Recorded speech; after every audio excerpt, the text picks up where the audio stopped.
Communication from the audience? Okay, nobody's out there. Okay. Old business. Old business, aquatic facility update, things are moving along. They'll be pouring that concrete pool deck, I think next week. If the weather works with us, possibly painting the inside of the pool this week. And then parking lot, and they're working on the hillside, the swale, the concrete drainage and things like that. And they're doing some grading out there right now. So I know to the maybe general public, it may not look like it'll be ready for the 29th, but they assure me it will be. So that's what we're shooting for. And I think they will be too. So I think a lot of this stuff will go pretty quickly. That's it with new aquatic facility update. You know, this just came to my head. If you guys are planning that ribbon cutting, I think we should be sure to include the pool committee. Oh, yeah. That's one group I had forgotten Okay. about. That just popped in my head. Next on old business, just an update on, and I finally do have an update. I didn't think I'd have one for the longest time, on illegal tree removal. We got our evaluation. We hired an outside contractor from Hanson's Tree Service to do a tree evaluation down there, and we got a report back with some numbers, and that's been then moved on to the detectives taking that on up the ladder, I guess. So things are moving along. I don't know what I can and can't say. So. Well, we can just ask our councilman, things are moving along in that regard? All we could say. I thought so too, but I don't know if that's right. Yeah, legal counsel has taken direction to give a letter of demand, demand letter to the attorney of the accused, I guess you could say. From my point of view, a substantial amount. Okay. I'll tell you that at this point. So basically, like Wayne said, the Hanson Tree Service, who gave the value of the trees, came in that was more than what our in-house arborist said. So Yeah. what they were, correct me if I'm wrong, $33,000 or $39,000 worth of trees, right? Yeah. Yeah. So then that number, basically, you can prosecute for 3 times that number. But where the caveat comes in now is that how do you remove the trees? You cannot go in the wetlands. Yeah, I know. The only way you can do it, and Wayne knows, is walk in there by foot and pull them out. You can't put a machine in there. We can't cause ruts, all that kind of stuff. That's kind of how Wayne and city engineer John Neal just described that. So removal is part of the restitution or, dollar amount that was demanded, so that we have an estimate for that. That'll have to go out, out for bid, but we have an estimate for that to request. That and what else is part of that? Staff hours, That's right. which I got to. Because you need to have to send people in there to cut it up and or whatever to it to a certain extent. Well, right, either we hire out to get it cut up and Right. hauled out, whether Right. it's, the way it was put to us, it's either, manually Right. by people. Or it stays- Cutting up firewood and carrying it out by hand, or possible, crane and lift it out to where you can manage it. Right. And a crane, in my personal opinion, a crane that's big enough to get there and pull it out is gonna be too big to put on the trail. Yep. So you're running into a lot of hazards there, a lot of things there. So that's something to be determined, but that is added in the, the letter of demand is what our attorney called it the other night. So that's where we're at. And when it all is said and done, this will come out, right? So people know that there are consequences for your actions. Right, absolutely. Right, yeah. And The dollar amount will be public when it's all said and done. And I don't mean this to sound probably the way it's going to sound, but is it just dollar amount as No, punitive there's other- punishment? there's other things. Oh, Further yeah. extenuating circumstances that are also. Okay, I'm just, And I can allude to one for sure is the loss of your site distance agreement that the city has with those landowners. Right. So that landowner there would lose that site distance agreement. That's part of what we're asking for. Now, Right. if I mean, there- I know you don't have to, I know if No, you no, I can understand. talk but about it. Again, I'm asking Nick again too, because we knew it was gonna be talked about tonight, and Well, we talked about it in executive session, but it was something that is, our attorney said it's gonna be public knowledge. So it should be able to be discussed, but I don't wanna say the wrong numbers that we discussed there. well, personally, I don't think we need to know numbers at this time. We trust your decision on it, but I would hope it would be more than just numbers, It is, there's other. Yeah, there's other. because that's not necessarily a detriment to future endeavors if that could Right. happen We again. discussed also. Right, exactly. Okay. Are there other entities that have stepped forward as far as, like the railroad, EPA, or not EPA, but natural resources, et cetera? We were told that the railroad is their own lawsuit. They, with the damages to theirs and trespassing there, et cetera, was gonna be, they handle their own there. We're not named in that, that's totally against them, but I did not hear anything about the DNR as far as the wetland. No, what we were told, or what John Neal just said, is that you can, I guess, technically cut, if it's your own property, cut trees down in a wetland. It's, if you leave them there, then it adds to the wetland and you get into all kinds of issues there. And so so they have to be, you can't just, you can't go in there with a chipper and just chip them up and blow all the chips back in there, because then that causes all kinds of issues, so. And the one, we're talking about removal, I do want to, because I don't know if it was said here, we want them removed because when the river comes up and we have a flood situation, Right. I don't want to have my staff picking up all these trees that are laying on the trail that have floated out of there and are hung up, on the trail or around the trail, and having to clean up for years in the future. So we want to try to get that stuff out of there now. So Jeff, basically what you're talking about is civil restitution? Is there an implication of criminal charges in all this at all, or? That is still pending, because there's an ongoing investigation with our police force and detectives. Okay. Yeah. So charges have not been filed in circuit court? I was not given that information. No, not yet. No. Not yet. Now, my answer would be pending Yeah. that, so that is, what's out there. That was not discussed on Monday night as far as, our main objective at this point is to, what is the right steps to take at this point? Basically, because we had the Hummingbird go through the process of this Right. site distance agreement and, went out to bid. It was completely ironic, and Wayne will tell you that. He got a phone call and thought it was the guys who were doing the Yeah. Hummingbird Right. the day of, type thing. My concern is that the neighbors next door say, this guy just got a slap on the wrist and a small fine, I'm gonna do it to mine. There are a lot of people along there that's Correct. our right. concern. So I think it, not necessarily want to say that an example needs to be made, but the correct steps need to be taken, the right dollar amounts need to be met, so we don't have that issue again. Not just a scare tactic, but that everyone realizes that the city's serious when you don't do this. Well, it's a pretty serious offense when you go on somebody else's property and cut down their trees. Correct. I mean, I'm just saying. Right. So I understand the fine line, but the other side of it is if it's just monetary, that might not deter, and that might spoil some of the agreements that were made because people are doing it the right way. Right. So it's a fine line. The odd situation to me, my conversation about the situation was, the homeowner, the landowner thought he was doing the city a favor.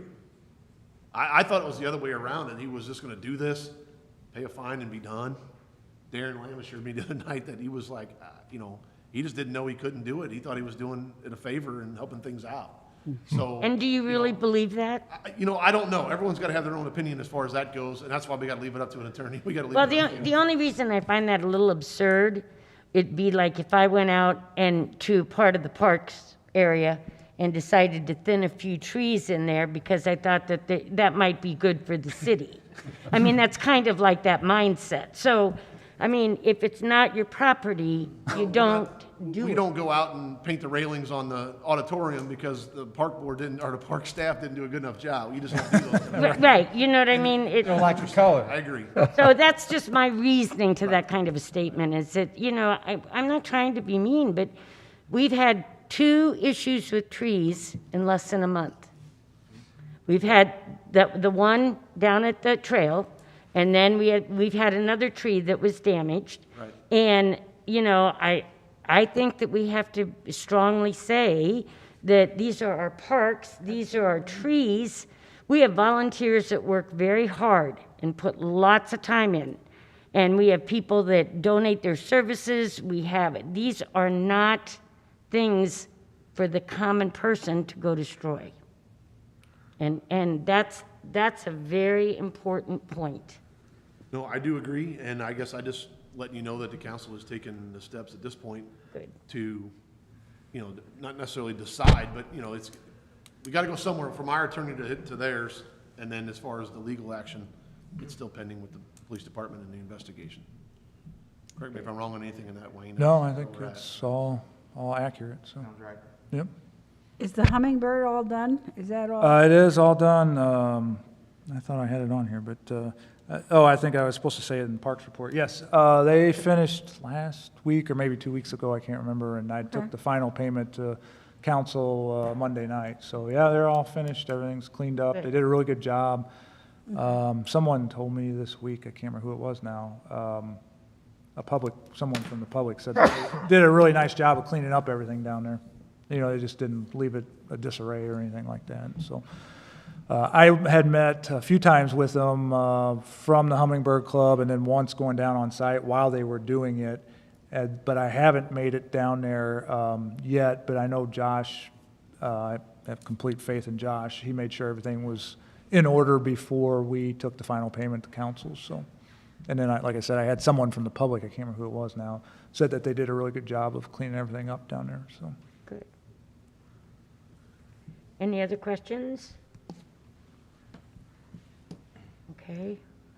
Oh, the other tree, the little tree on Burger. Oh, do you What's want the to talk deal about with- the little tree? I have it, do I have it? Yeah, I have it in new business, so we can Okay. talk about Okay. there. It's a new business. It's a new Sorry. tree. Okay. Soccer Academy? So I think some of you guys are aware, because there was texts going around and emails and pictures of all the parking problems. So it was like a kind of a flashback to last fall with all the parking situation up at Lakeview Soccer. And I was at my son's baseball tournament, and I saw Gavin's email it came through at 11, but I didn't see it till like 1 o'clock probably. And so right away I called Chief, see if he could get someone out there, and he got someone out there, but by that time, the number of games that they were having had dwindled only to a couple, so there was no one parked in the grass by the time the officer got out there. I couldn't remember from the fall, you know, I had some discussions, I think, with Bob and over text about no parking signs, and so I was on the assumption, I knew there was at least one out there, because I remember seeing one recently when we were talking about extending the parking lot and moving that shelter and stuff like that. But there's 3 no parking signs all in that area, plus there's parking curbing that have in red letters, no parking, so anyways, we roped it off, and so it's very noticeable now that you should not be parking there, and I think there'll be an officer nearby or within the area this weekend when they have soccer games. But we did, you know, there was some damage done, and so Lauren Banyan from Soccer Association reached out to me on Monday morning pretty early, and I hadn't gotten out there yet to see it myself. Plus, I wanted to come up with a plan, and I wanted to talk to Sparky and Tessie and Darren Lamb on how to approach the situation and everything like that. And so we played phone tag then the rest of the week, and I finally, towards the end of the week, I sent an email informing her that we were going to keep $200 of the $500 deposit for damages, because I had my crew, they put down some dirt in some of the ruts, and then put down grass seed and straw, and then they fixed the area too that was damaged from last fall, and said that we would continue, you know, if there's another incident, we would determine how bad it is, and if we needed to keep some more of the deposit, we would. And if they run out of deposit money, then they would need to ante up another deposit and go from there. And then, there was a issue where then that next day, that Sunday, they practiced, or not practiced, they made up some games that Sunday, and we weren't aware of it. We didn't know until we got the document on Monday showing that so they documented that they used the field, which is great, but we didn't know about it. So there could have been an issue where we would have rented a field on, say, Thursday or Friday for the weekend. And there could have been an issue where they were playing their makeup games on Sunday and we had a renter wanting to use the field on Sunday. So that again goes back to the whole communication thing that we just talked about the month before. And so I tried to address that in the email, and then some other asphalt patching and stuff like that up there that I'm working on with Streets Department to hopefully get some of the potholes done and things like that. So I haven't really heard anything back. I did get a response saying they're looking into, my email. They got my email, they received it, but I haven't heard anything back about what they thought or anything like that. So we'll see how it goes. Any questions on that? Yep. Yep. Yep. This is an issue that's been going on, since before you were here, Wayne.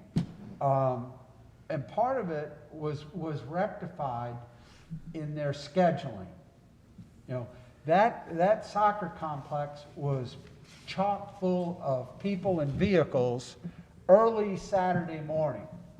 By 12:30, there were maybe 10 cars in the parking lot. So, there's not an efficient use of the complex being made. I don't know, if they had some special thing going on that Saturday morning. I don't know. They're not communicating with us.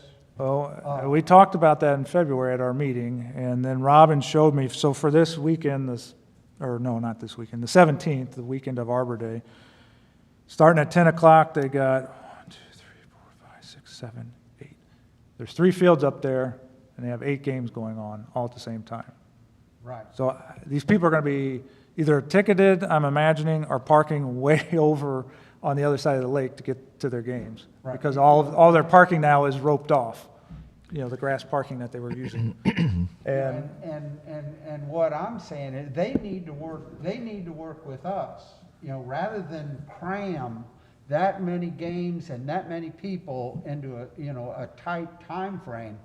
If they keep not respecting our park, not respecting our rules, then we take away their ability to subdivide those fields and make them play on the full field. Don't let them have that many games. And they don't seem to want to play anywhere else but those fields. There was that lady that wrote the article to the paper about using the midway fields. Yeah. But they don't want to use the midway fields, and so I don't know. But yes, I agree. We got field 1 is divided, and that's the only field that's ever been, and the way I understand, it's been like that forever, for a long time anyways. It's always been 1 and then 1A. But now we're doing that with like almost all the fields, I think, or several of them anyways. And I don't think they're scheduling games on Sundays, are they? Well, the makeup games now, The only games, But I mean, as we found out last week. As far as a regular schedule is concerned. No. well, I can So- inject something here. First off, this year is probably a gain of about 25 to 30% more teams, okay?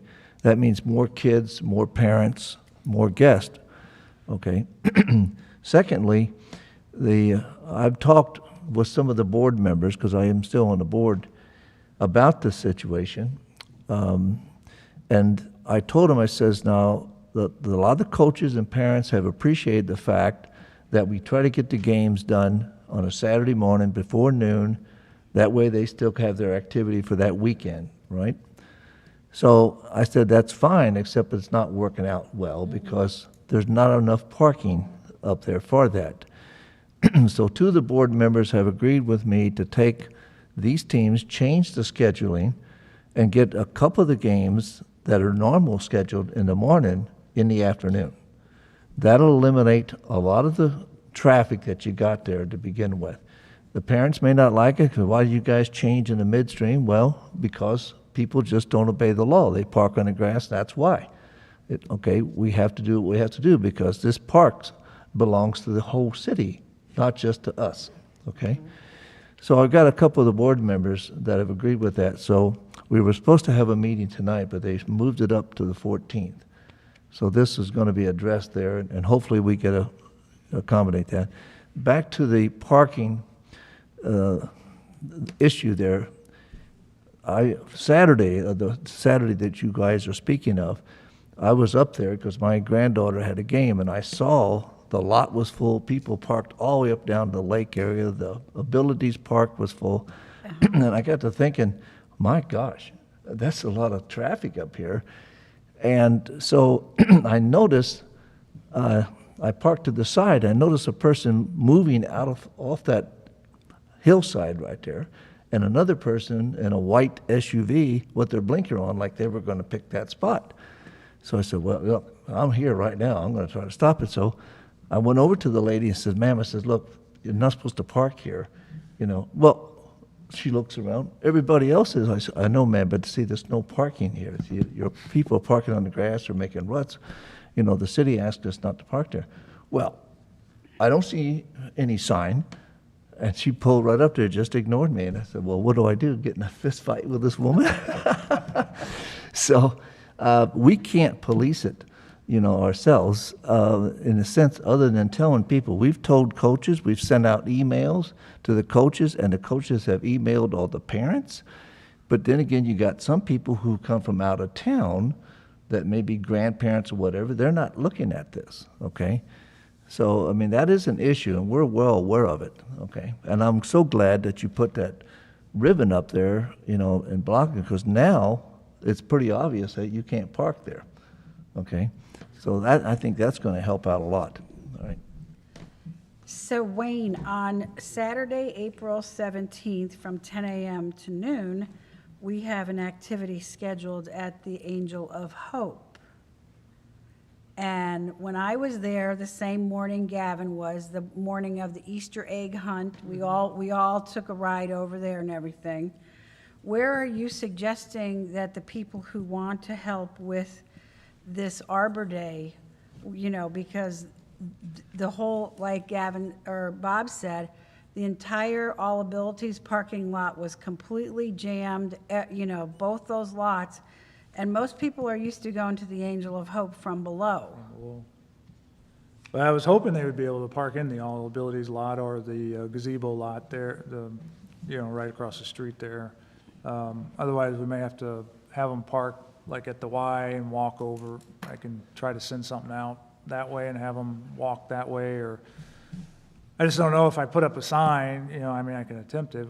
We could try to put up a sign like at the All Ability lot that says for Arbor Day parking or playground use only, but I don't know. If they don't read no parking sign, I mean, I don't really know. No. They're not Bob gonna just said that isn't gonna work. Yeah, So my suggestion, because I know a lot of the people who would come to help with this, is that we put it on the park's Facebook page, you know, the week of, and say, because of the overcrowding of the soccer fields, we would suggest anyone coming to the Arbor Day, and I don't think the Y would care, but, you know, that's not a bad walk coming down from the Y as opposed to coming up from, you know, the main stage area where they would have to wind up parking. yeah, okay. Wayne, you said that when soccer on that morning has 8 games on 3 fields, do they rent 3 fields? Yeah, they rent all 3 fields and then Or do they rent 8 games? no fields. It's a field, you know, Okay, so- per hour. So we rent 3 fields that day at 10 o'clock, and it's up to them to put 8 games on it. That's what essentially is happening, right? It's because of, excuse me, Jeff, it's because of the divisions, the ages of the kids. Oh, I understand, right. Okay, that's why you do that. Right, so a field's into 4 fields and 2 fields and 1 field, I mean, I get that. I mean, I think it's come down to the point where you're allowed to have 4 games up there at a time, not 8 games at a time. You know what I mean? If you divide that field into so many, or the pee-wee, or whatever you want to do to divide it up, but, I mean, I don't know what any other a way around this other than you're allowed 4 games at a time. And if that changes every hour or every 2 hours, then you can play at 8, 10, and 12, or 10 and 2, whatever, you know, you can make your own schedule up. I'm not gonna try to do that from you, but we can't continue to do what we're No, you doing and just say that, well, sorry, and then we'll fix the grass and go on. There's gotta be, Well, and I will say that after this happened, I was up there at about 1:30, and there was 1 game. That was it. The other 2 fields were completely empty. I walked around, I took pictures, I just kind of sat there for a while thinking, well, there'll be another game. There's not. So, you know, like, with the increased interest in soccer, I think it's great.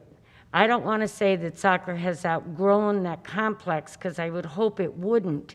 But on the other hand, I agree, you can't have 8 games going on, and then in the afternoon, those fields are sitting empty, and then we're having all this damage done. It's not good scheduling. And I appreciate, Bob, that you and the board are willing to look at this and work on it. But, so we have another activity that would involve some older people. I'm just saying, and, you know what I mean? And it's all gonna be, well, I'm, okay, older Like than you me. said. But anyway, and we're trying to figure out now where they park to use our park facility. You know, it's just, I love the increase in the soccer numbers, but I don't love the fact that if you're going to have that many kids play soccer, you have to stretch that out over time. You can't do that. Those fields, and it was a beautiful day, and it was the older kids, I'm going to say 10, 12-year-old, just guessing on their age, and those other fields were empty and nothing. But So- if you drive around St. Louis County on a Saturday afternoon, Oh, yeah, they're playing till soccer. 5 o'clock in the afternoon. I mean, it's not well, just, right, convenient wise, I understand you wanna do it on Saturday morning and it's over with, but But- you know, at this point in the game. The it gotta be- convenience is It's over. gotta be 9 AM, 11 AM, 1 PM, whatever type thing. If you're going to increase the numbers by the convenience part is over now, if you're trying to deal with that influx of kids. Again, it's no difference than the baseball fields at Lakeview. If you would turn one of those fields into 3 T-ball fields, I mean, you could play a T-ball game in the outfield. Right. Similar to what they're cutting a soccer field into 3 or 4 fields at a time. If we allowed the Little League to go out there and rent 1 field and have 3 games going on at one time, in essence, have 8 baseball games going on at once, we run out of parking there also. Now they're in the Elks, or you can't get there either. So it's not like we're picking on soccer, because it's the same thing if you would do it for baseball. You know, again, same thing for football. If you did pee-wee games and you played 4 instead of 2, you'd run out of parking too. That's the nature of the beast there. So Bob, make sure I'm accurate here on what I say, but, so when Sarah came to talk to us in the past, I guess, the National Soccer Organization kind of restructured how they do things, and so now you have, and I think all the games in the morning are the younger kids, and with the younger kids, with the Soccer Association, because the national organization kind of redid things, you have less kids on a team, less kids on a field than you normally would, say, in the past. And so then that gives you more teams, right? Because you have less kids on a team, that then breaks out to more teams, which Yeah. means more games. Yeah, you break it by the division, and you have, the youngest division is your Pee-wee. They have 8 players on the team. They have their standard forward, and they substitute with another 4, right? And as you get up higher, then, of course, when you get in the bigger leagues, divisions, there's as many as 13 to 15 kids on a team, right? So at the same time, that Saturday, by the way, just so you guys know that, they were taking pictures too. All right, so that kind of added to the problem, because that means the kids had to stick around, have their pictures taken and so forth. Normally, what we did in the past, when Hank Deester was the president, we tried to space the games out so that there was a 15-minute gap in there between games. That allowed people leaving the parking lot while other people were coming in. Here, they're kind of stacked together, and that hurts because you can't do that. You need that spacing, okay? So, you know, we're on the same page as you are, all right? And we just hope that we can eliminate this problem. I think one of the things would be to space these games out, Yes. you know, in doing that. So that's going to be our approach come meeting. Okay, let's move on. Of course, we hope that we get that new parking lot in too one of these days. That'll alleviate a lot of this. Not what I saw. Okay, any other questions with soccer? Then old business, I put just so everyone is on the same page here, because I know people missed the last meeting when this was brought up, is that, and correct me if I'm wrong, we talked, I guess Sparky brought it up, or I can't remember exactly who brought it up, but Yeah. about getting, and Jeff, you brought this up in the past here in this meeting, getting the meeting where I'm presenting information to you guys first and then taking it to council. So getting the blessing of park board and then taking it to council. And so I looked at the calendar, and the way to do that would be to have it on the second Wednesday. So then I could get it, be able to get, I think that'll help get things to council, get this group to approve it first and then get it to council in better fashion. And then they also approved moving the meeting time up. Sparky moved it 5:30. to 5:30, from 6 to 5:30. And so that's where that all came about. Does that, I know most of you were here, I know you weren't here. Is that acceptable to everyone? I have issues now, I didn't check with my wife, not that I have to check with her, but I now have meetings, Had to check with her. Wednesday meeting, nightly meetings. First Wednesday is Fair Board, then this meeting would be the second Wednesday, and third Wednesday would be Urban Forestry. And all my kids, both my kids seem to have practices, multiple practices on Wednesday nights, so she wasn't real keen on moving it to an addition where, when it was on the first Wednesday, I was usually killing two birds with one stone, because I would go here, kind of like Dan does, come here to Park Board and then leave and go to Fair Board meeting. So I had two Wednesday meetings on one night. So I'll try to work through it at home. Unless there's another day the only thing I was going to throw out is if there was another day that might work other than Wednesdays for this Well, the group. Fair Board, well, that wouldn't work. I was going to say, the Fair Board meeting's at 7, right? I mean, you couldn't do a Park Board meeting before and then free up at least one Wednesday How for it it? is now. That's how it Oh, is it is now. I mean, That's the way it Yeah. I know. Saying is- Just trying to think if I could free up a Wednesday for So I it. have Urban Forestry on the third Wednesday, but I don't think, they meet at 6. I don't know that, They might move for you. yeah, I might see if they, Ask them. 5:30 and 6:30. most of those guys are retired. That meeting usually is a half hour, so very Yeah. rarely you're much more than No. Urban Forestry. Just so I can explain myself one more, Sparky and I had this conversation, and that's why it was presented to Wayne even months ago, longer, but Yeah, last year.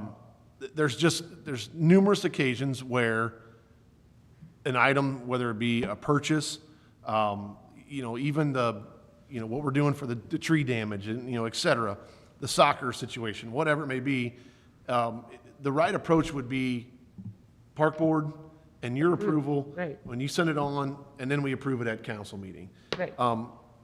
Not very often is there any discrepancies. It's not like it happens every month, but there are times where, just for example, we take the planning and zoning and whenever they have their second Monday of the month meeting, then those things we get on the third Monday of the month at a council meeting. So you take their recommendation to heart as a council member.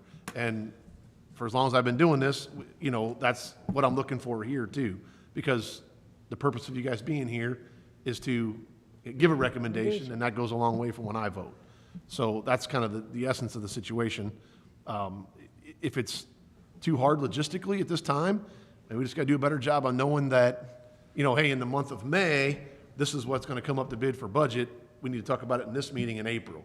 And that's even harder for Wayne to do, to say, what I'm gonna ask for in budget in May needs to be talked about tonight, you know. Well, we talked about it at the last meeting, and I thought we had it all organized. Yeah. And so I was just assuming that now, starting in May, we are going to move to the second Wednesday at 5:30. We want to do it, and we're gonna try it. Bob had a discrepancy. We got a and he- 7 o'clock meeting on And that. he's got a was the 7 o'clock 5:30. meeting. So that's why the 5:30 worked out. Well, we hope. We hope. We're gonna, As long as it's fair for Wayne. I mean, I'm not trying to hurt Right, we're gonna anybody's try schedules. it. Mine, I know what mine's like, so, well, we're gonna try it and see. Okay. And Bob's gonna let us know if that's not gonna work, and we'll go from there. But right now, that's the plan. And I think everybody knows that. we can do it on Sunday after church, right, Bob? I mean, Yeah, Now, he'll be on the golf course. yeah, as long as you want to do it after 7 o'clock. Does that work for you, Wayne? Yeah, And maybe, I mean, to keep the missus happy, maybe we could do something with urban forestry. yeah, I'll talk to those guys and see. Yeah, You know, I don't know, I'm just throwing that out. yeah, there's a few things I might be able to do on my Would they end. be able to move to the second Wednesday? I bet you they could, but I don't know. So I'm not gonna say. before us or something? Wayne, did you say the third Wednesday might work for you? No, the third Wednesday is urban forestry meeting. That's 6 PM. but if this meeting was at 5:30 and they were at 6:30 on the same night, Yeah, but then you won't get the stuff to the you guys meet the first and, first and third Monday. right. So if we meet the third Wednesday, which is when urban forestry, we're still back in the Yeah, same you're- situation. Yeah, you're in the same situation. Plus, when the stuff's due to Sherry for council packet too, that affects it too. So maybe it would be better if urban forestry could move from the third Wednesday to the second Wednesday after our meeting. That would be ideal. Or before even, if they want to do it. Well, yeah, they could They're meet, retired. they could meet at 5 and we could meet at 6. No, but Bob. That we doesn't have work to for do- Bob. Oh, that's right, okay. They could meet at 5 and could they meet can you meet at 4:30? Urban forestry? Yeah. Maybe. Have to see.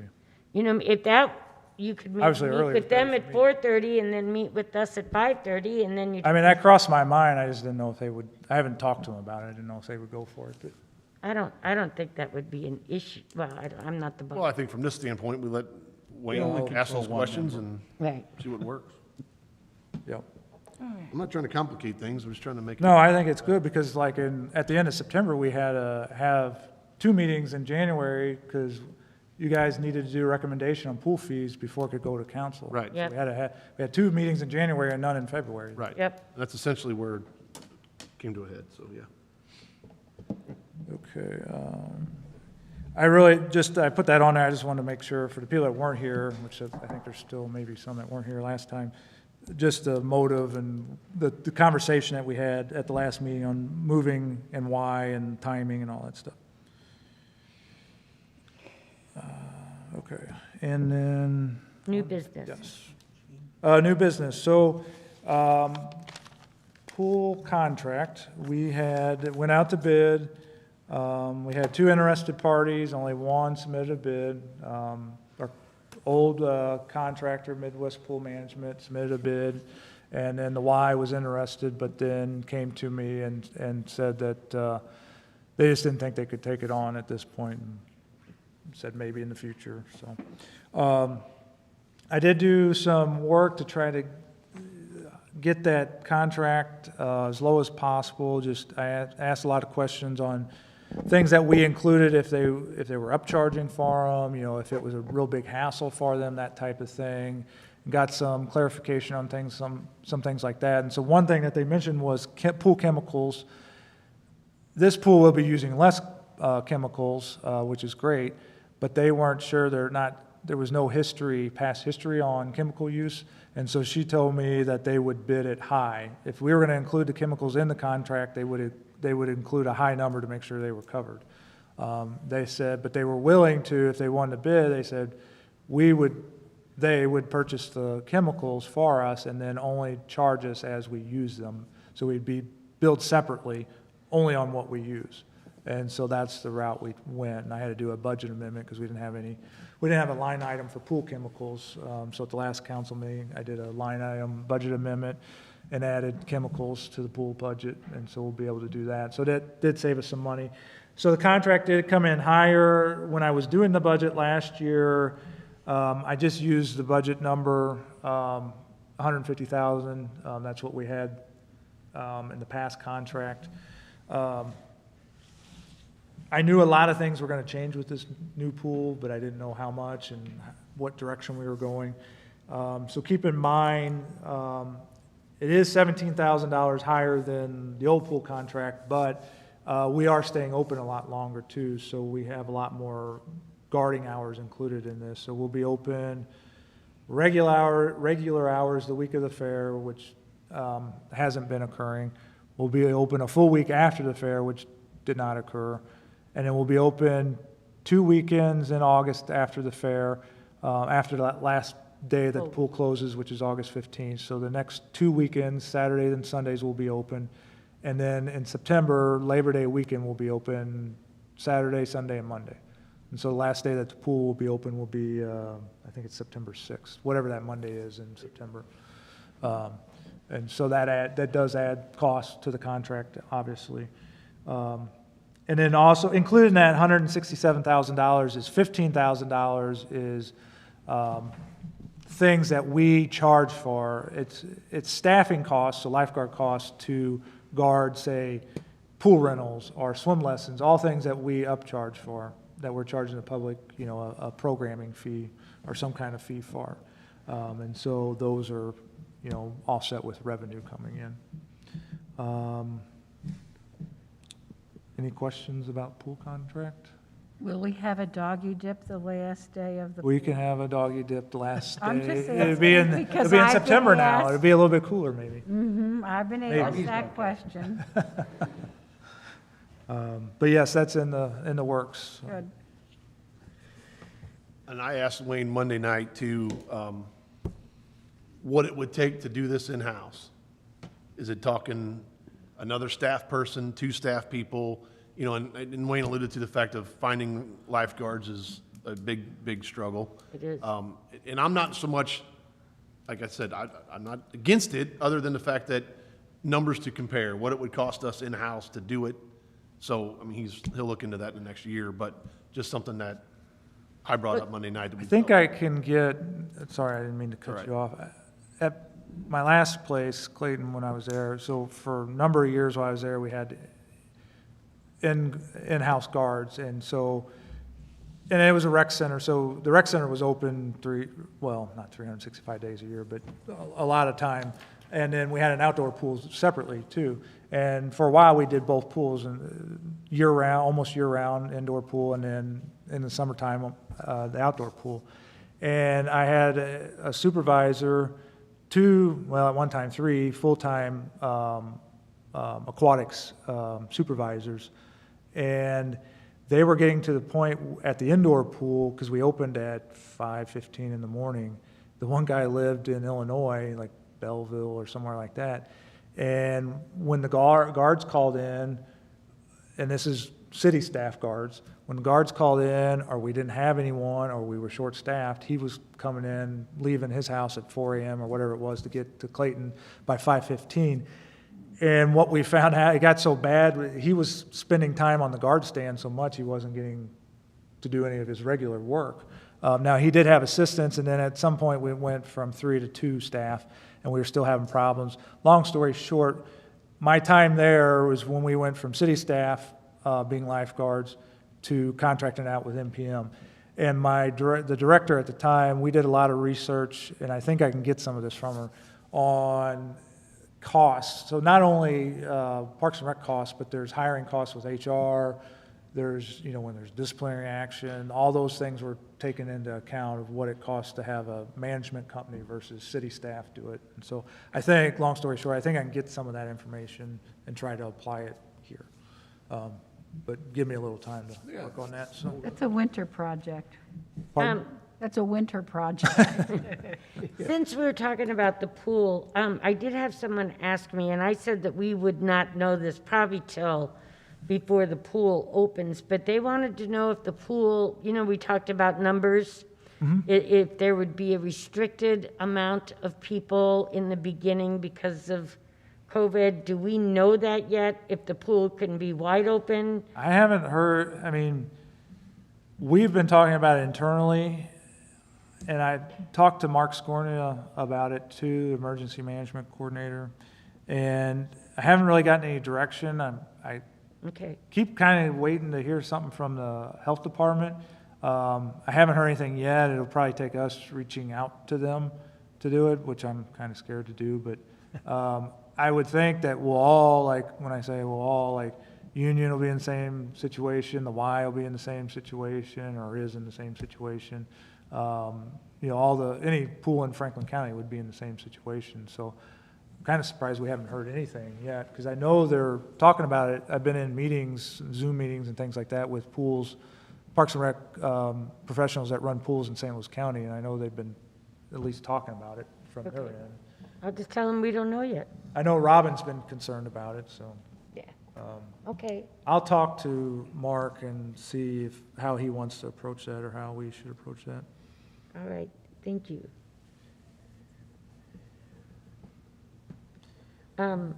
Illegal tree destruction at Burger Park. Oh, yes. So I didn't mention this at council meeting the other night. We had last fall, when I first started here, I come in on International sometimes off of 100, and I noticed there right past, if you're going north on International towards Fifth Street, one of the first things I noticed when I first started here is there's this sidewalk that, like, you got Burger Park entrance and you got the bridge, and then you got this sidewalk that curves like way over towards the park and then comes back towards the street.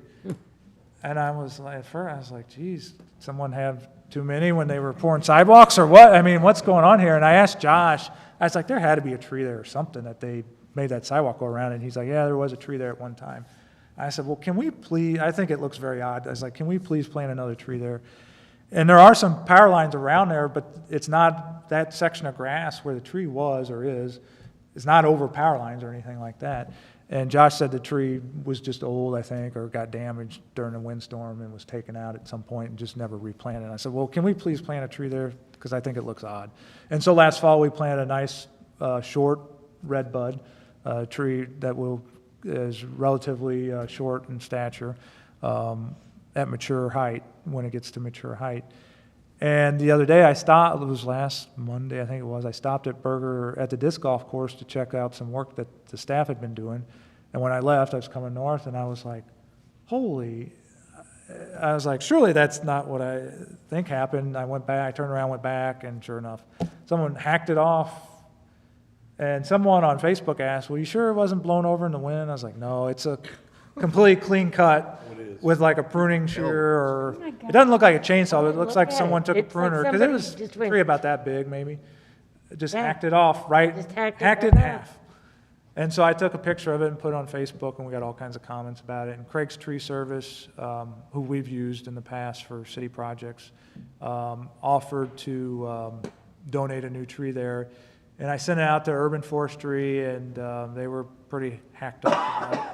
And they are talking about, and I think this is the route we'll go, is they would like to see if they can make the tree go still, if we can get a shoot maybe off the side and get it growing vertically, and see if we can do something, and then maybe in the future use it as a educational piece, kind of like before and after type thing. However, there could be, I don't know, that area's been talked about in the future, maybe an RV park or whatever. I could see sometime in the future that sidewalk does come back towards the street. But between now and then, we could let the tree give it a go.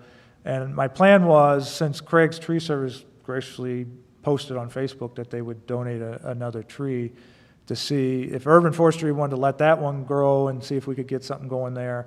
Maybe Craig from Craig's Tree Service would donate one for Optimist Park, or even at Burger Park or something like that. So I haven't reached out to him, but I plan to this week, see if he's interested in doing that. That way it gets him some recognition, gets us a new tree, and maybe we can use the cut one as an educational piece. Now, I did stop today on my way in. I forgot I had this. Last year, we got a grant for some tree signs. It was really a promotional piece on the value of trees. And so Josh, there was an article in the paper about it. Josh put out, there was 4 or 5 different types of signs with tree facts on them. And you found whatever tree you wanted, and you wrote, there was a line, a blank line, and it says, this tree does this. And so he wrote in 5 different trees and placed them throughout the park system. Well, one day I found, I think it was over at Phoenix, I found the tree, the sign had blown off the stick, and I just threw it in the back of my truck. And then this winter, I found it in the back of my truck and threw it under my desk in my office.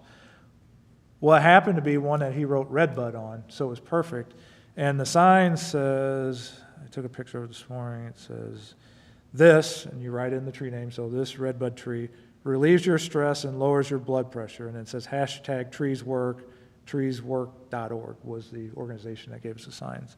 And so I put the sign back on a stake and placed it next to the tree and took a picture, and now I'll put it on Facebook and kind of try to use it as an educational piece, something like, trees work, please don't destroy them, or something like that, Yeah, we might need to be doing that a lot.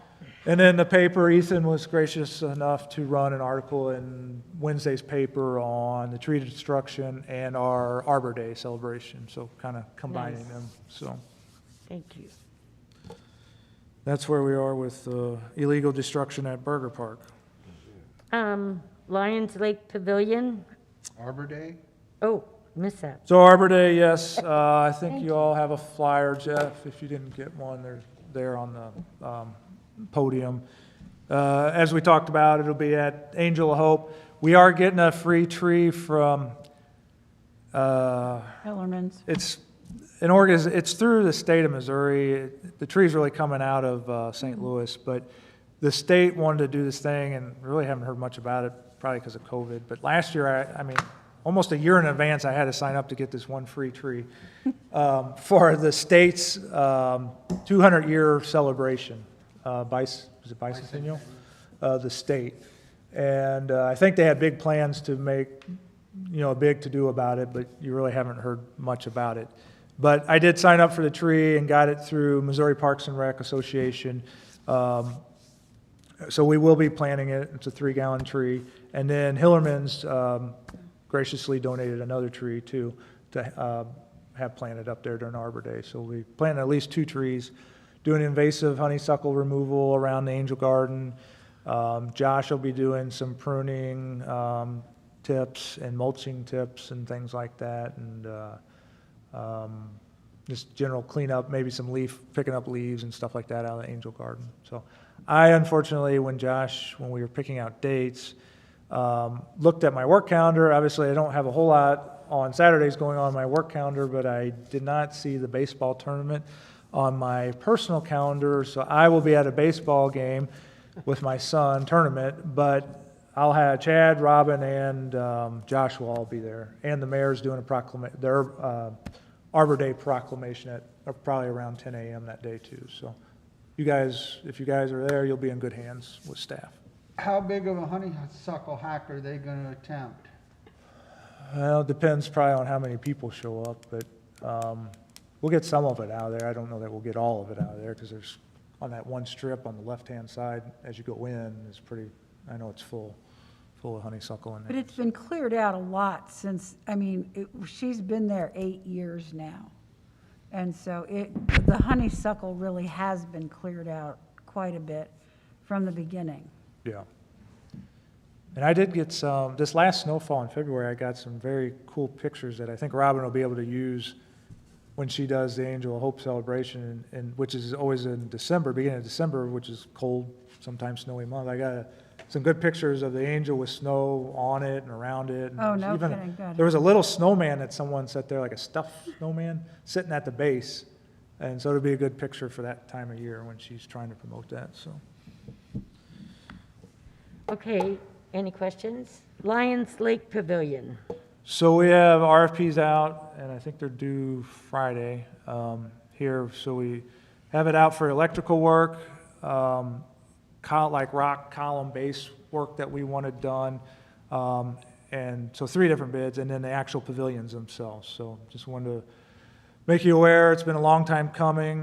Been working on it for quite a while. And then we want to get them in as soon as possible, but I have a feeling, based on what we're hearing from vendors, we'll be at the mercy of steel prices and when they can get the product here, and then fair time and everything like that. So, but we are working through it. My guys will be doing some of the demo work. Parks crew will be doing some of the demo work and some of the work too. And then obviously we have installation, and then electrical installation, and then finally the rock columns that we're wanting to get put on. And so hopefully we get some good prices. So if you're demoing and doing rock columns, then it'll be demoed to bare dirt? Yes. Yeah. Slab will come out, barbecue pits, water fountains, all that stuff will come out. And then they'll start from scratch. So, and that's, the budget was $200,000 for 3 pavilions. 3 pavilions? Yeah, the 3 around the lake there. Because at the last, well, not the last meeting, but 2 meetings ago, we talked about taking out the soccer pavilion and looking at replacing it possibly in the future. Right. And that one probably will come out later this year when we do the soccer parking lot. Okay. Any other questions on pavilions? Tournament pricing structure. Playground. I missed another one. Oh, God, I keep skipping. E, That main playground park. Main Park Sorry. Playground. So I want to give you an update. She wants to go home. I know, I'm hurrying here. We have some work to do up there yet. Been getting calls on this and that and things like that. We're not out to bid yet, but we will be tomorrow. For sidewalk work up there, we have sidewalk that will be put in. I talked to Darren about this. We had plans to do it ourselves, but it can get done a lot faster if we get someone else to do it. And then that allowed us to work on the pavilions. So when they all come in, and I thought they would be coming in at the same time, and I wasn't expecting this lag in the steel or whatever may happen with shipping and stuff like that. And they could still, depending on what vendor we use or whatever. But it allowed us to hopefully get this playground done, get the sidewalks in and get those done, and then focus on the pavilions, onto the next project. Obviously, the playground's in. There are some, Councilman Holtmeyer brought it up, the same situation you brought up that you saw last year around Thanksgiving happened again recently up there, where we don't have it final graded, so the water's coming down the hill, down the slope, the grade, I guess you would say, and then settling on the playground surface when we have inches of rain. And we're working with the playground manufacturer. They're probably coming in maybe next week. He gave us a solution. When those playgrounds were put in, there was some curbing, concrete curbing put in to keep, because under the rubberized surface is rock. And normally in the past, we've always had concrete, but this time it was the spec rock. We were a little leery about it, but had good recommendations from all around the country and even locally that this wasn't an issue or anything like that. The issue's not with the rock. The manufacturer thought that the issue might be with the curbing that was put in. It's pretty tall, and it thinks that once water's getting in there, it's kind of trapping in there. So we're going to drill. Their solution is to drill, and it's a good thing we didn't landscape it yet. That's why the mulch is there. We'll dig out around the curbing and drill into the concrete curbing some drain, like weep holes, and we'll have one big drain off to the side of it that we'll have for any water that would come down, once it is graded out, that would come down that slope and get in there. It would, like a French drain type thing, it would drain, and then we would have weep holes all around the concrete curbing put in, and that would allow it to drain too. And I think that should solve, between the grading, the bigger drain, and then these weep holes, that should solve water standing on there. So And then we'll get concrete in there too, and that'll help. Like I said, everything will be finished graded then. So, working on that. Like I said, bids will be out tomorrow, and then they'll be in probably before our next meeting, I think. Okay. Anything? Oh, hi, Bob. Oh, yes. Oh, and sorry, I know what you're going to ask. We have poles in for the netting. They've been painted. We will be Yeah, well, installing that's- them. We have the net. We have the net, and we have the poles. They just have to be installed here shortly, probably in conjunction with this sidewalk work. Probably. Well, that's great, but that's not what I was going to bring up. Sorry, I thought for sure I had it. I had it wrote down too, so. I've had some women come up to me and were talking about this playground equipment, that now we've only got like one big piece of equipment, more or less. And they say that they see that they're having problems with the younger kids when there's a bunch of kids out there, that the younger kids are kind of getting run off of there because the bigger kids keep taking or climbing up this thing. And then, so today I went down there and there was like 3 or 4 women down there, and I asked them how they liked the playground, and they all liked it. But 3 out of 4 brought that up to me also, that the little kids, the smaller kids, are getting, they're not saying get run off of there, but they're afraid to butt in line in front of the bigger kids, I guess you'd say. There really needs to be something for the toddler age out there, because they can't, some of the equipment they can't use at all. I'm talking about the 3-year-olds, you know. They said 2 to 6 is what Yeah, they, it's really hard for them to use any of that equipment over there. Well, I can't remember, because someone, I think, mentioned it this week. The old playgrounds, we had the age requirements on them. I thought they were, so this one's, I think, 5 to 12, if I remember Right. correctly. I thought the old ones were 5 to 12 too, but they just had different things that the little kids could use better. But I could be On the old one, wrong. there was a separate section where There the was a little, separate the section littles. for smaller kids. Yep, there was a whole section for the littles. that's what they brought up before. We had 2 pieces of equipment. Yeah. Yeah, I knew that, but I thought both of them were like still 5 to 12 or No, whatever. there was one section when that was done, that was meant for, like, I'm gonna say 2 to 6, 3 to 6. And then there was another. I've heard that several times too, and I'm sure you guys have too. Yeah. I was wondering about this. Now, this might not be an answer, but is there gonna be playground equipment out at Phoenix Park? Yes, it's in the, that was brought up at council meeting the other night. It's in the half-cent sales tax, but it's at the end, like towards the end. I think it's 2026? That's right. Yeah.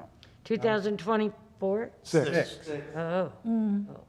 Because my thought was, not that, but my thought was, well, maybe we could do a park out there, or at least some equipment out there. I mean, it's not our main park, I know it's not. Right.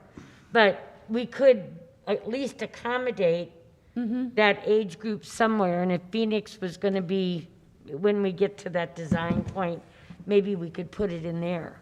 So I my, mean, because with the balls and stuff and the netting, yeah. I don't know that we necessarily want to get a piece of equipment yet.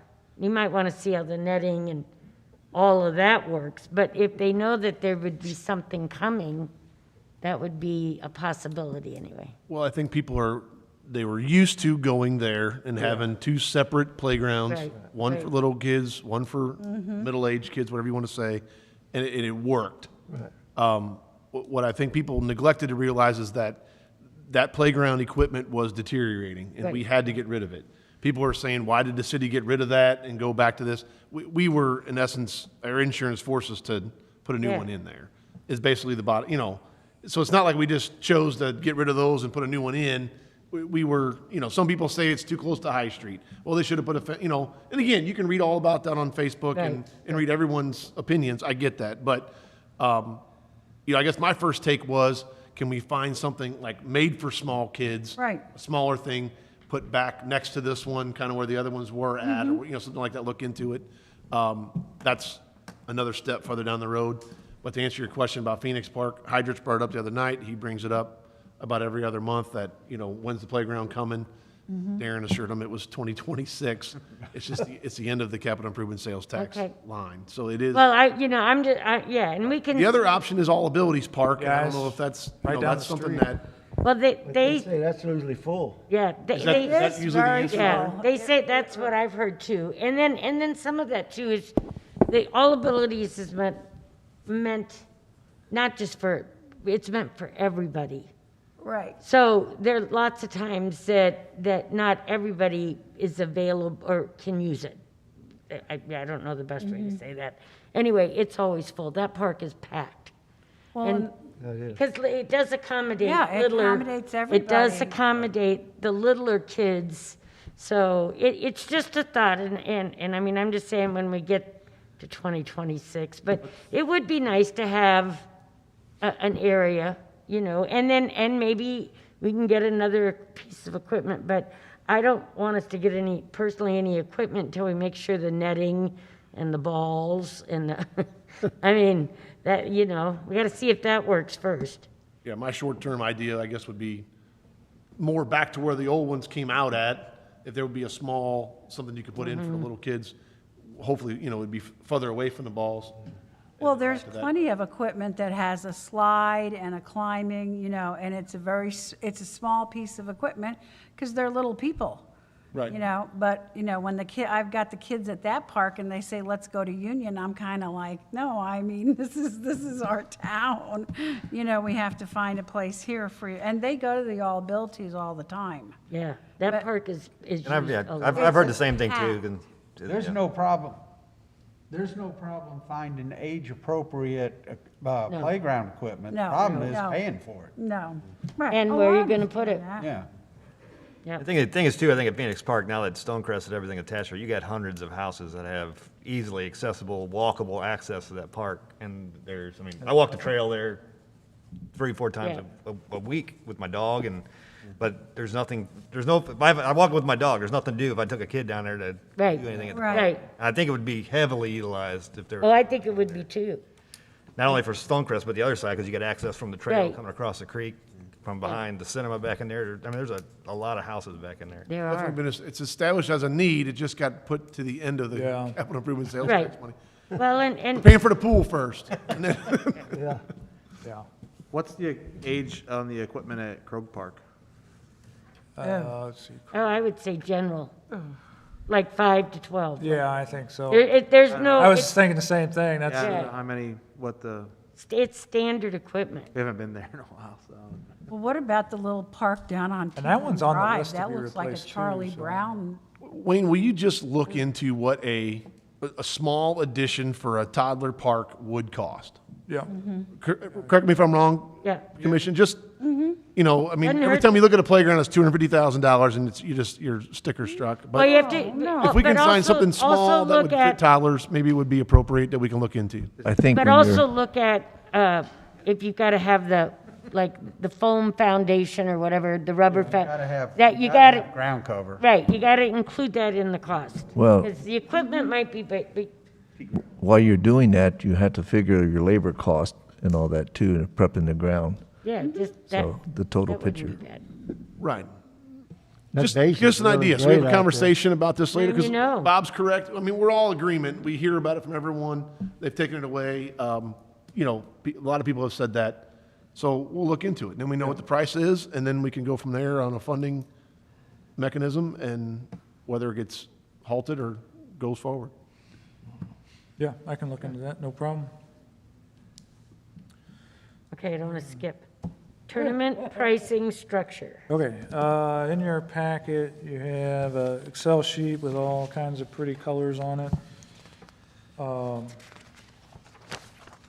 So I tried to, we didn't have any tournament pricing at all in the books, and so this is to kind of rectify that, and then would go into an ordinance, and so I did it for football, and I did a lot of research on what other cities charge and how they charge and what they charge for and the rules and regulations and things like that. And so this is what staff and I came up with.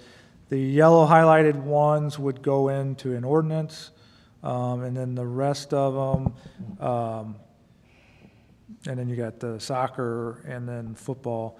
The rest, the white ones are just basically information, stuff that would be put on the application and things like that. Biggest thing is we didn't want to be, and I know Union was going, and I know the director over there, and he was going through the same thing, pulling his hair out. We were having teams come to us like, you know, a week and a half in advance wanting to have a tournament and expecting everything. And I just didn't, even with COVID going on and not a lot of rentals and stuff like that, we still had projects. A lot of our projects, including the pool, were still going on. Still had grass to cut and everything last year. I just couldn't pull it. I mean, we pulled some of them off, but we couldn't pull a lot of them off. There was one, I think, around the holiday that we told them we couldn't do. And so this, you know, there was a lot of questions on, well, what do we have available? Well, what do you charge? How do you charge? Why do you charge this, that, and the other?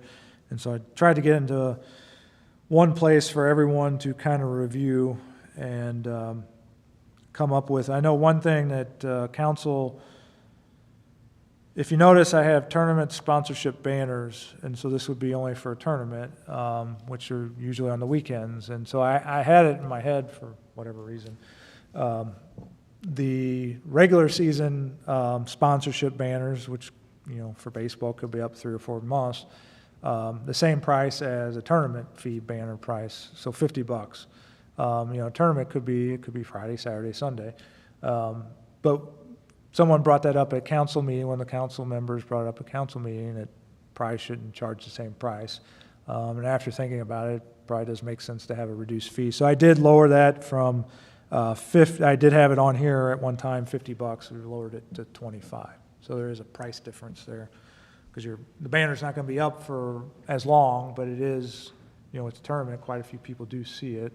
And then again, they are hanging up something on city property that right now technically is illegal.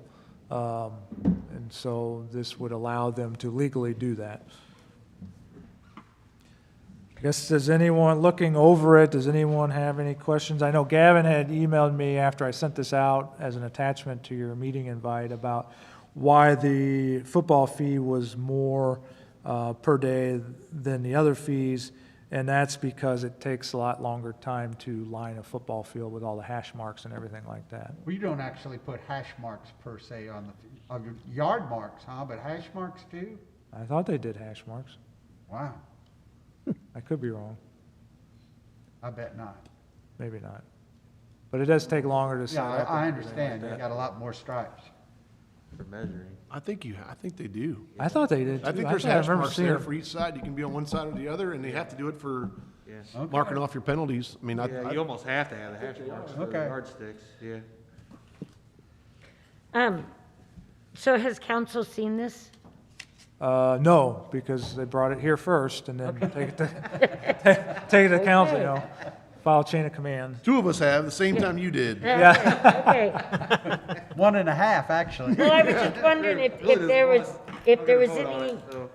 there were any other questions they had about, council, about any other aspects of it. Because I did talk to one of the council people, and they were saying that they thought the $50 for the season was a little bit much, and I totally disagreed with them and said that if they have a sign that you're hanging up for a whole season, and I thought that was a fair price.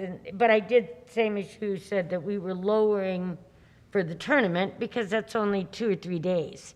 And so I thought that was a good thing. So I walked, just so we're all on the same page, I met with Ken Getsky in January just to kind of go over the season. And he knew this was coming down the line because Legion Baseball is one of the organizations that has the most banners up, you know, in the outfield or whatever. And luckily, we were kind of thinking the same thing. And he threw out the $50 fee, and that he thought that would be fine with his organization. And I didn't have a big issue with it. Ran it up to Darren Lamb. He thought it was fine. So that's kind of how we came up with the $50. And that's the organization that has probably the most banners.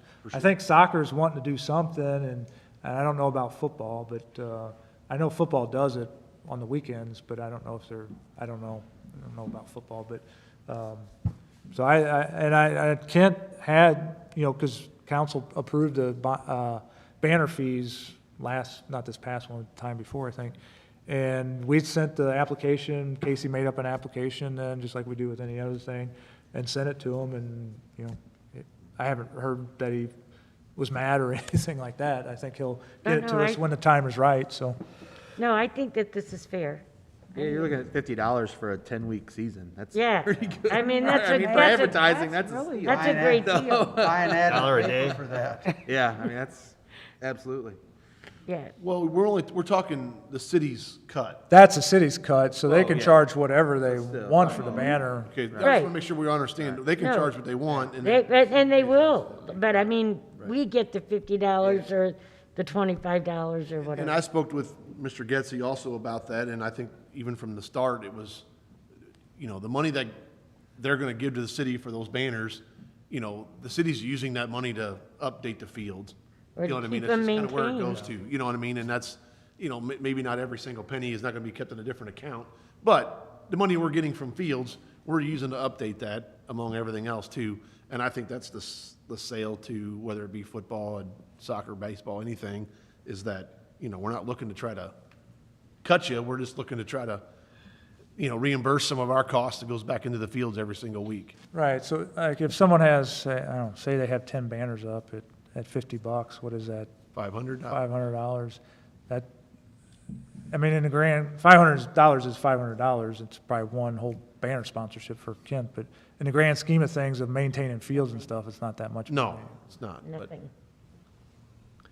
this allows them to do that. This allows those organizations to advertise, make a little extra money, keep the cost down for the kids, hopefully.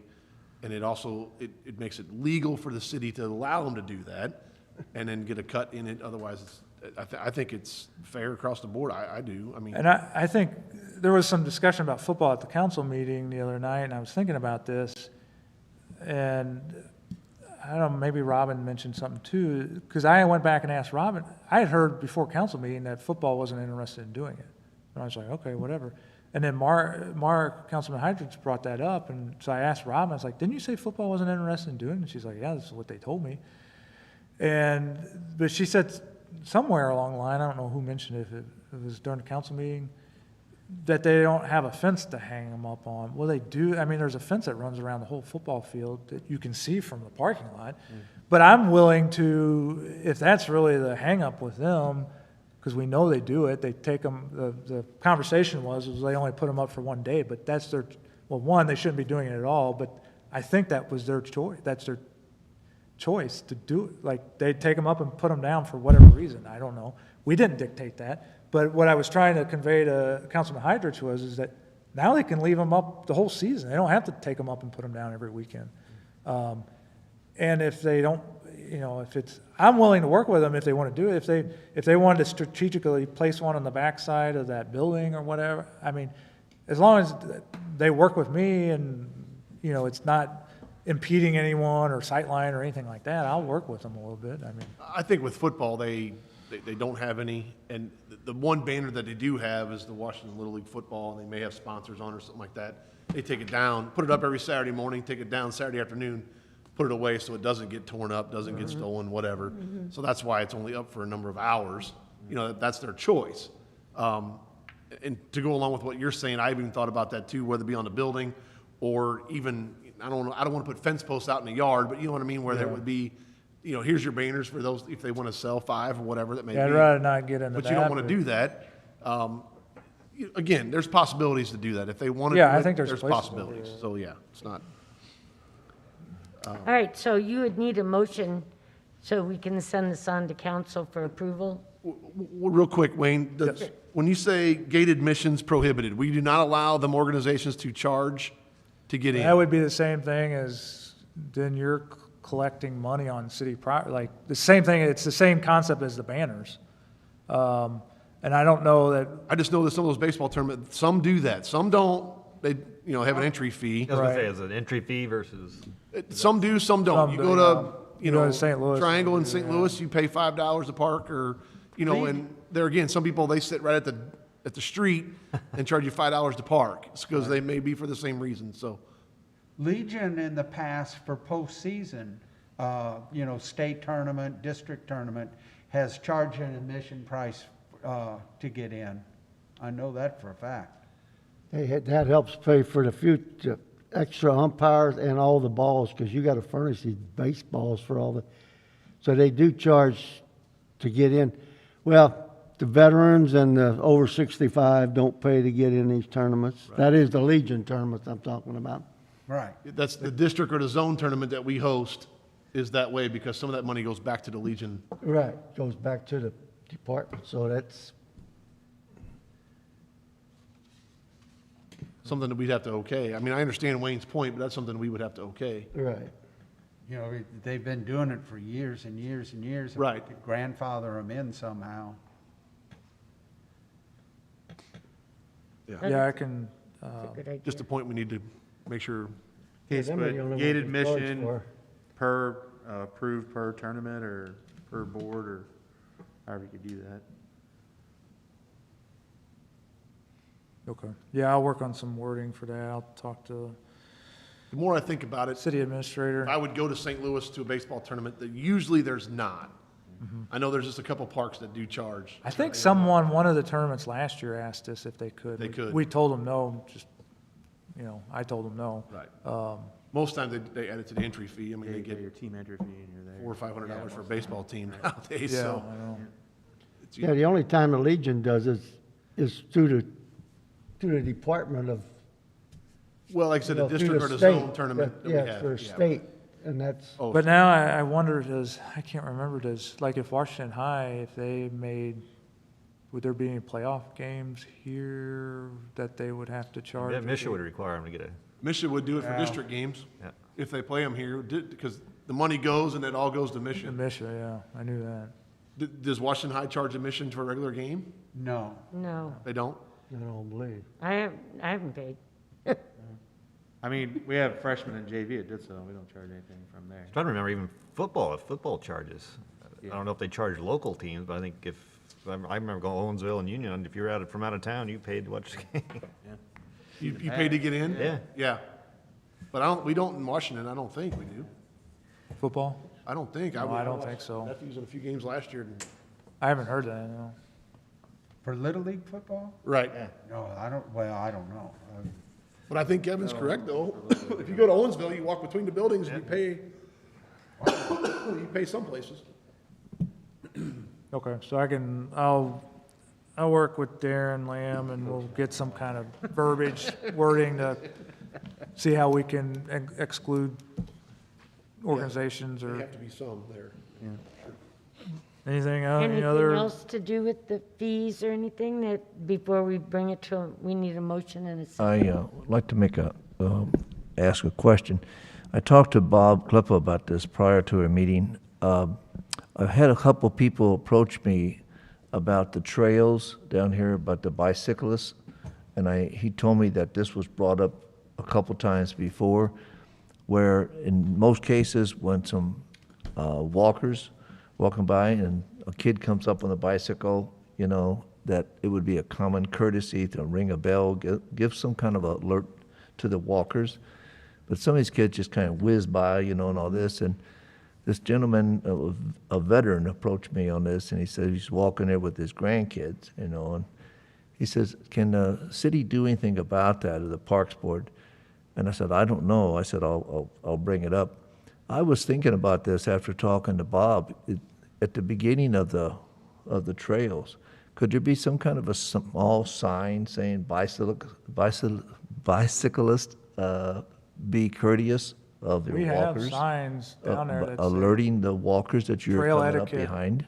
We have trail etiquette signs throughout anywhere that we have a trail. They were put in my first year, so a couple years ago, and it talks about staying on the right-hand side, and when you pass someone, you're supposed to, I forgot. But it talks about all that thing.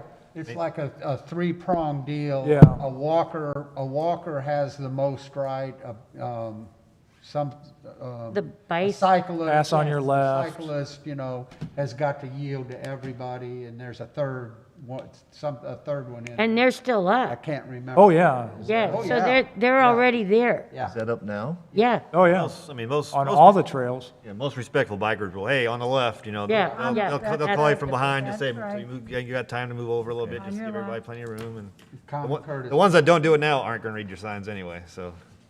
And it's not just the little kids, it's the guys who are doing the professional, almost level biking, and I mean, they just, They don't mind the cars, they sure as they heck don't ain't pay gonna worry any about attention to pedestrians. who's on the road with them. okay, well, let's table this thought 1 second. Do we need a, going back to the, Yes. we need a motion?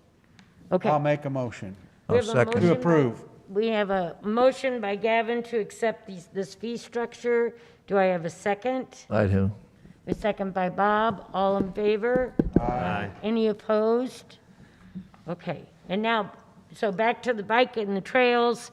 There are signs up, and hopefully people will begin to follow them. But if not, he can let us know again, and, you know, maybe a little friendly reminder in the paper now that the trails are open and everybody's using them with all sorts of different means, that they follow the correct etiquette for the trails. Okay, thank you. All right, Nick, this is your last meeting Yep. with us. And so on behalf of the park board, on behalf of the staff, on all of us, we just want to thank you, the bottoms of our heart, for everything you've done for us, and your support and encouragement, and, And clarification. yes, and clarifications. For the best we can, allowed. And we wish you the best of luck. The city is going to miss you. And we just wanted to honor you and tell you how much you mean to us. So on behalf, I think this man deserves. Thank you very much. One thing, first of all, I thank all of you also, donating your time, talent, and passion. It's great to come here and see people that show up and donate their time to keep this city a better place, especially with just the wealth of knowledge sitting here. And it also helps us, you know, it's different when I come to this board, I know what's coming. But all the boards that I don't go to, those meetings, it's great to sit up there and have that situation put in front of you and know that another group of people has looked at this and thought about it and gave their recommendation. It helps a lot. So that's one thing about this town that I've always, you kind of take for granted or you get used to it, but it's volunteers from churches, civic groups, even to city council. It's very apparent, and that's what makes this town one of the best ones around. So thank you all also. So I will miss it. Like I said, next chapter, but it's been fun. It's been a interesting year here with the pandemic and everything to get things going, but we kept it and hopefully getting through it here. So thank you all also. So. Thanks. Thank you. Thank you, Nick. Good luck. Any other thing that any member would like to bring up that is not on the agenda? Nope. Hearing none, there's no executive session, so I need a motion for adjournment. I motion. Okay, we have a motion, I've heard two. Well, I'll say motion by Bob, seconded by Bob. All right, that's good. All in favor? Aye. Aye. All right, and then our next meeting, correct, is 12th. May I put 12th. question mark because I didn't know if we would change, you know. All right. But yes, the It's 12th. on May Second- 12th at 5:30, could be 6, but just, that's going to be the day. Check your Okay. email. All right. Thank you. Good job, Tessie, very good.